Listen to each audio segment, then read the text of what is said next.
Her mother earns too much. Vậy là ổ này 2 con hả ta? Thì ổ 2 con, thường thường ổ 2 con. Quất con. Let me let it go, let me let it go. Để thả cho. Để thả cho, để thả cho. Đừng cái bộ.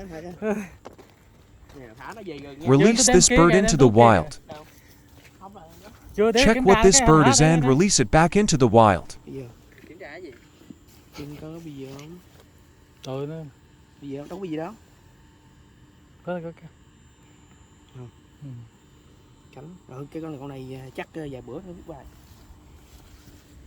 It's VAT9. Đây nè, It's a bird. Can you see it? The baby bird just ran over. Để lại đó, để lại đó, họ thấy à. Back to the video.